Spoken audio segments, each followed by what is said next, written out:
Hello guys, welcome to my channel. Shri Datta Sai ఆశ్రమం గురించి తెలుసుకుందాం. దానికి ముందు మీరు నా ఛానల్ని సబ్స్క్రైబ్ చేసుకొని ఈ వీడియోని చూడండి. ఆ ఊరు పక్కన కామేపాలెం అనే గ్రామంలో ఉంది ఈ మందిరం. అసలు మీరు ఎప్పుడైనా దత్తాత్రేయుడిని, శివుణ్ణి, సాయిబాబాని ఒకే మందిరంలో చూసారా? అయితే ఇక్కడ చూడొచ్చు. అసలు ఈ టెంపుల్ హిస్టరీ ఏంటంటే, ఫస్ట్ ఈ టెంపుల్ చాలా చిన్న కుటీరంలో సాయిబాబా విగ్రహం పెట్టి పూజలు చేసేవారు. కుటీరంలో విగ్రహం భద్రాచలం నుంచి వచ్చిన ఒక వ్యక్తి ఇస్తాననడం చాలా గొప్ప విషయం.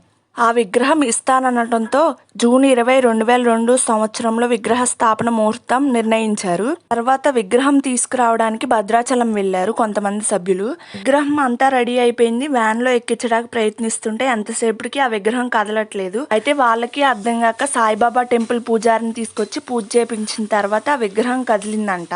తర్వాత కొంతమంది భక్తులు పల్లకి చేసి స్వామివారికి తీసుకొచ్చి ఇచ్చారు.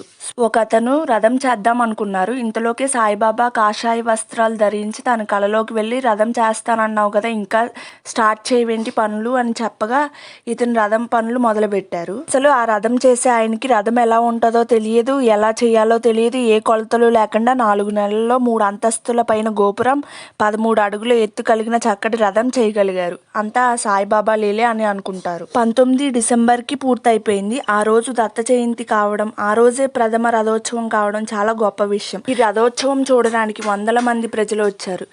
షిరిడీలో బాబా మందిరం కట్టడానికి 2 ఎకరాల స్థలం మహల్సాపతి ఎలా ఇచ్చారో ఇక్కడ కూడా వీరాచారి గారు 2 ఎకరాల స్థలం ఇచ్చారు. సాయిబాబా రెండోసారి షిరిడీ వచ్చి స్థిరపడినప్పటి నుండి తనని ఆశ్రయించిన భక్తులను లీలతో రక్షించినట్లు కామేపాలెంలో వెలిసిన దగ్గర నుండి ఎందరినో అటువంటి దివ్య లీలలతో ఇప్పటికీ రక్షిస్తున్నట్టు భక్తుల నమ్మకం. ఇక్కడ స్వామివారి పాదుకులు కూడా చాలా మహిమాన్వితమైనవి. ఈ మందిరంలో ఎప్పుడూ సత్సంగాలు జరుగుతూనే ఉంటాయి. అందుకే బాబా మహత్యం బాగా ఉంటుందని భక్తుల నమ్మకం. ఎంతో మంది భక్తుల విరాళాలతో ఈ దత్త సాయి ఆశ్రమం నిర్మించారు. ఇక్కడ ఎన్నో ఆధ్యాత్మిక పుస్తకాలు లభించడం విశేషం. ఔషధ గుణాలు కలిగిన చెట్లు ఈ ప్రాంగణం చుట్టూ ఉంటాయి. అలాగే ఎక్కడా లేనట్టు గోశాల ఇక్కడ ప్రత్యేకం. దసరా అప్పుడు స్వామివారి అలంకరణ చూడడానికే వేల మంది భక్తులు వస్తారు. ఎందుకంటే స్వామివారు అమ్మవారి అలంకరణతో దర్శనమివ్వడం గొప్ప విశేషం. సాయికోటి రాసి షిరిడి వెళ్ళలేని భక్తులు ఇక్కడ సాయికోటి ఇస్తారు. ఎప్పుడు మార్గశిర బహుళ పాడ్యమికి ఇక్కడ రథోత్సవం జరగడం విశేషం. ఎందరో భక్తులు తమకు బాబా గుడికి వెళ్ళి వచ్చిన తర్వాత కలిగిన అనుభవాలు గుడికర్త అయినటువంటి జయవరపు ధనుంజయ్ గారికి చెప్పడం, వారు ఆ లీలను పుస్తక రూపంలో విడుదల చేయడం జరిగింది. ఈ ఫోటోలో కనిపిస్తున్న ఆయనే జయవరపు ధనుంజయ్ గారు. ఈయనే మొట్టమొదటిగా గుడిని నిర్మిద్దామని ఆలోచన చేసింది. ఈ టెంపుల్కి మీరు ఎప్పుడైనా వచ్చారా? వస్తే కామెంట్ చేయండి. ఇక్కడ అనగాష్టమికి అనగాదేవి వ్రతాలు కూడా చేస్తారు. ఏ సాయిబాబా టెంపుల్లో లేని విధంగా ఇక్కడ పిల్లలకి అక్షరాభ్యాసాలు కూడా చేస్తారంట. మరియు ప్రతి గురువారం ఇక్కడ అన్నదానం అనేది ఉంటుంది. ఇదంతా ఈ గుడి హిస్టరీ అన్నమాట. ఇంకా గుడిని చూద్దాం పదండి. చుట్టూరు అనేక చెట్లతో చాలా బాగుంటుంది. ఇక్కడ మనం కొన్ని రకాల చెట్లు చూద్దాం. ఫస్ట్ చూపించేదేమో కదంబ చెట్టు. చూడండి ఎంత పెద్దదిగా ఉందో. ఇలాంటి చెట్లు మనం ఎప్పుడూ చూసున్నాం. అలాంటి చెట్లన్నీ ఈ టెంపుల్లో ఉన్నాయి. రుద్రాక్ష చెట్టు కూడా ఉంది. చూసేయండి ఎంత పెద్దగా ఉందో. మందిరం యొక్క స్టోరీ నచ్చితే తప్పకుండా షేర్ చేయండి వీడియోని. ఇంకా చాలా చెట్లు ఉన్నాయి. దాంట్లో పక్కనున్నది నాగమల్లి చెట్టు. మీరు ఎప్పుడైనా చూసారా? ఇలా సాయిబాబా టెంపుల్స్లో అన్ని రకాల చెట్లు ఉండడం చాలా అరుదుగా ఉంటుంది.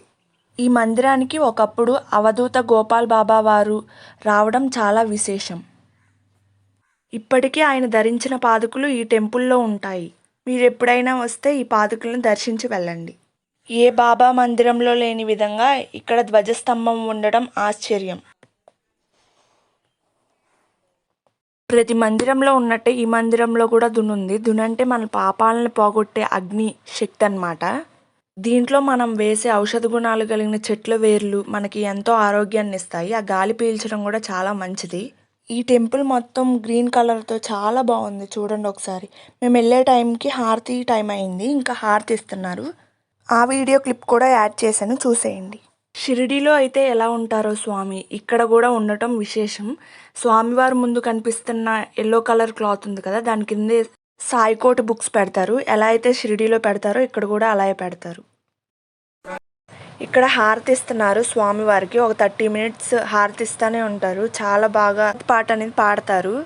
హారతి ఇచ్చినంతసేపు స్వామివారికి వింజామరలతో ఇసురుతూ ఉంటారు అటు ఇటు భక్తులు. చూడండి ఎంత చక్కటి దర్శనం కలిగిందో. మేము తీసుకెళ్ళిన ప్రసాదాలు స్వామివారి ముందు పెట్టి తర్వాత అన్నప్రసాదంలో పెడతారు. ఇక్కడ ప్రతిరోజు స్వామివారికి పవలింపు సేవ చేస్తూనే ఉంటారు. మీ దగ్గరికి వచ్చి కోరుకున్న ప్రతి కోరిక తీరిద్దని భక్తుల నమ్మకం. ఈ టెంపుల్లో భరద్వాజ్ మాస్టర్ గారి విగ్రహం కూడా ఉండిద్ది. కొంచెం ముందుకెళ్తే కనపడిద్ది. ఇదిగోండి, ఇదే ఆ విగ్రహం.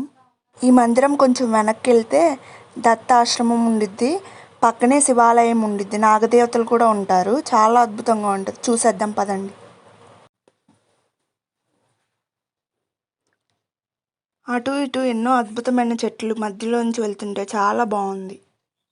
ఇంకా ఆ నందీశ్వరుడు పరమేశ్వరుని చూద్దాం పదండి. రెండు ఒక చోటే ఉంటాయి. చాలా అద్భుతంగా ఉంది శివలింగం. ఈ శివుడు వెనకాలే మనం చూసినట్లయితే 9 చెట్లు ఉంటాయి. చాలా పెద్ద పెద్ద చెట్లు అన్నీ కలిసి ఉండటం ఆశ్చర్యకరం. దాని కింద శివుడు ఉండటం ఇంకా అద్భుతం. ఇంకా కొంచెం వెనక్కి వస్తే దీని వెనకమాల సుబ్రహ్మణ్య స్వామి కొలువు తీరుంటారు. చూసేయండి.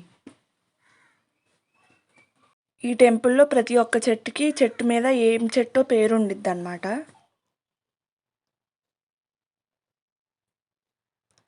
చాలా అద్భుతంగా కట్టించారు ఈ టెంపుల్ని. చూసేయండి ఎంత బాగుందో.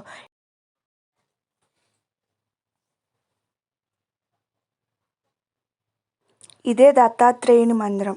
లోపలికి వెళ్దాం పదండి. ఈ మందిరం చుట్టూ కూడా ఎన్నో రకాల మొక్కలు ఉన్నాయి. వాటిని డిజైన్ చేసి పెట్టారు. చూడండి ఎంత బాగున్నాయో.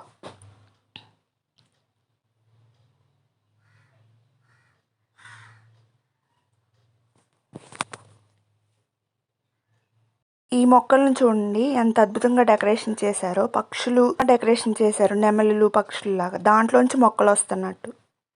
ఈ టెంపుల్ ఆర్కిటెక్చర్ కూడా చాలా బాగుంది. చూసేయండి.